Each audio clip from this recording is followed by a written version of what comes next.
Assalamualaikum warahmatullahi wabarakatuh. Oke, hello guys. Jadi di sini kita dari kelompok 13. Sebelumnya perkenalkan, nama aku Naufal Valentino Alrizky dengan NIM 853. Nama aku Reksano Feridinandra dengan NIM 907. Nama aku Minta Fitri Sifabita dengan NIM 854. Nama aku Intan Ardini dari NIM 855. Oke, jadi pada kesempatan kali ini kita akan membahas asas hukum ketenagakerjaan meliputi definisi, unsur, asas, ruang lingkup, aspek, dimensi, dan kesimpulan. Sekarang saya mau menjelaskan tentang pengertian ketenagakerjaan. Ketenagakerjaan pada awalnya dikenal dengan istilah perburuhan.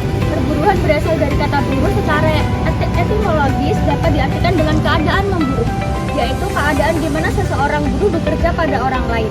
Dalam Undang-Undang Nomor 13 Tahun 2003 tentang ketenagakerjaan dirumuskan pengertian istilah ketenagakerjaan, yaitu segala hal yang berhubungan dengan tenaga kerja pada waktu sebelum, selama, dan sesudah masa kerja. Pengertian hukum ketenagakerjaan.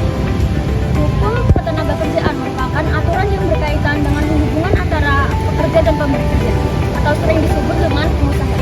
Pada masa lampau, hukum ketenagakerjaan menggunakan definisi hukum perburuhan, yaitu yang diterjemahkan dari bahasa Belanda arbeidsrecht dengan arti yang sama. Menurut Molenaar, hukum perburuhan merupakan peraturan yang meliputi hubungan kerja antara pekerja dan majikan yang pekerjaannya dilakukan di bawah pimpinan. Kebijakan dan unsur hukum ketenagakerjaan. Kebijakan hukum ketenagakerjaan Indonesia adalah bahwa dalam kasus-kasus tertentu dilarang pemecatan terhadap karyawan atau mungkin harus dicegah. Pada prinsipnya, bahwa pengadilan ketenagakerjaan harus menyetujui setiap pemutusan hubungan kerja, kecuali jika pemutusan hubungan kerja tersebut disetujui atau tidak dipermasalahkan oleh karyawan. Dalam hukum ketenagakerjaan terdapat 3 unsur yang harus terpenuhi, yaitu adanya aturan yang mendasari praktek ketenagakerjaan, adanya hubungan antara pekerja dan pemberi pekerjaan atau pengusaha, adanya upah yang diberikan kepada tenaga kerja. Oke, selanjutnya saya akan menjelaskan tentang aturan tertulis dan aturan tidak tertulis dalam hukum ketenagakerjaan. Jadi, aturan hukum yang mendasari praktek ketenagakerjaan terbagi menjadi 2, yaitu aturan tertulis dan tidak tertulis. Aturan tertulis dapat diatur pada sumber perundang-undangan nasional dan juga sumber lain seperti sumber di luar perundang-undangan nasional seperti perjanjian kerja yang dilakukan antara tenaga kerja dan juga pengusaha. Sementara itu, aturan hukum tidak tertulis dapat berupa kebiasaan yang berlaku dalam masyarakat ketenagakerjaan antar sesama subjek ketenagakerjaan, dan biasanya kebiasaan ini telah dilakukan secara berkali-kali atau berulang-ulang tanpa ada protes terhadap kebiasaan tersebut.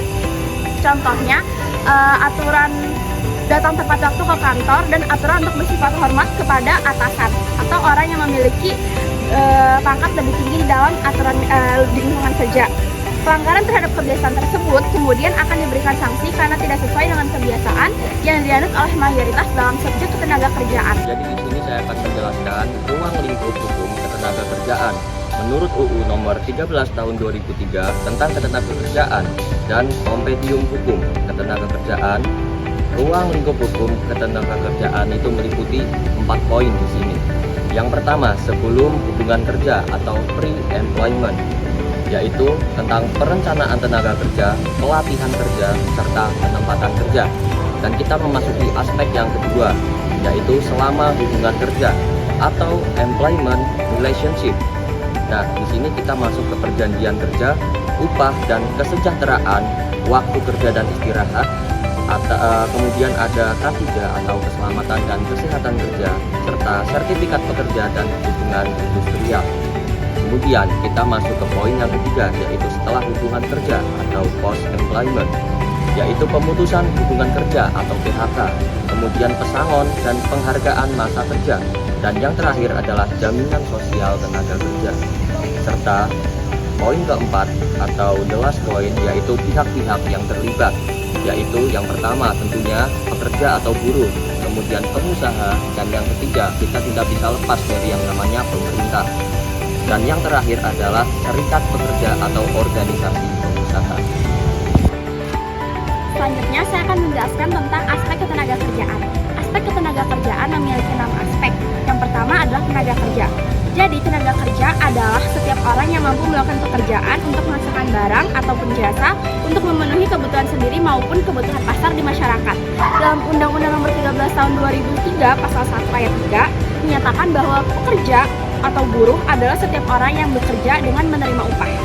Yang kedua ada pemberi kerja. Dalam Pasal 1 Angka 4 Undang-Undang Nomor 13 Tahun 2003 menyatakan bahwa pemberi kerja atau badan seorang perseorangan, pengusaha, badan hukum, atau badan-badan lainnya adalah orang yang memberikan kerja dengan membayar upah atau imbalan dalam bentuk yang lain kepada tenaga kerja. Yang ketiga ada perjanjian kerja.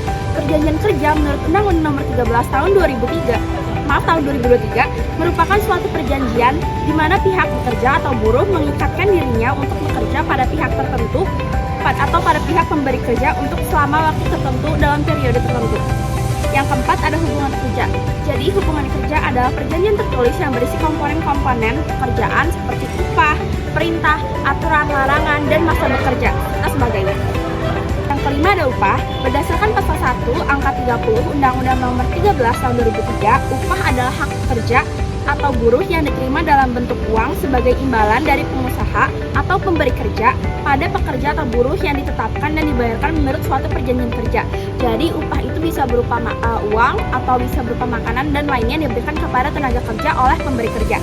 Selanjutnya ada serikat pekerja yang terakhir. Menurut Pasal 1 Angka 17 Undang-Undang Nomor 13 Tahun 2003, serikat pekerja adalah organisasi yang dibentuk untuk pekerja atau buruh baik di perusahaan maupun di luar perusahaan yang bersifat bebas, terbuka, mandiri, dan bertanggung jawab untuk memperjuangkan hak dan membela serta melindungi hak dan kepentingan serta kewajiban pekerja atau buruh. Berikutnya di sini saya akan menjelaskan tentang dimensi dari hukum ketenagakerjaan. Yang pertama yaitu dimensi individual, mengatur hubungan kerja antara pekerja dan pemberi kerja secara langsung, termasuk perjanjian kerja, PKWT dan PKWTT, upah dan tunjangan. Kemudian waktu kerja dan waktu istirahat, pemenuhan hubungan kerja, PHK, dan keselamatan dan kesehatan kerja. Kemudian yang kedua ada dimensi kolektif, yaitu mengatur hubungan industrial secara kolektif, yaitu serikat pekerja atau pengusaha seperti serikat pekerja, serikat buruh, perjanjian kerja bersama PKB, perundingan bipartit dan tripartit, media kerja, strike, dan lockout, lembaga penyelesaian perselisihan hubungan industrial atau PHI. Kemudian yang ketiga yaitu dimensi normatif atau regulatif, menetapkan standar minimum ketenagakerjaan yang harus dipenuhi oleh pengusaha seperti upah minimum, cuti tahunan, dan cuti lainnya seperti cuti hamil, cuti haid, dan lain-lain.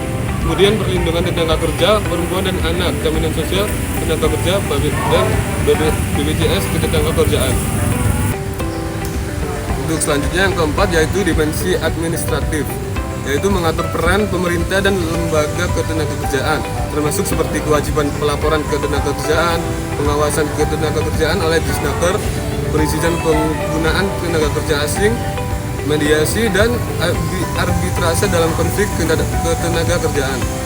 Kemudian yang terakhir yaitu dimensi internasional, berkaitan dengan konvensi dan standar internasional dari organisasi seperti ILO, International Labour Organization, konvensi ILO tentang hak pekerja, yaitu kewajiban negara dalam mengadopsi standar ketenagakerjaan internasional, perlindungan TKI, dan pekerja migran.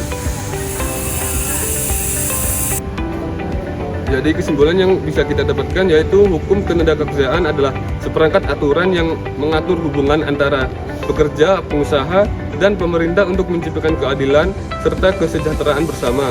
Unsur utamanya terdiri dari pekerja, pemberi kerja, dan undangan.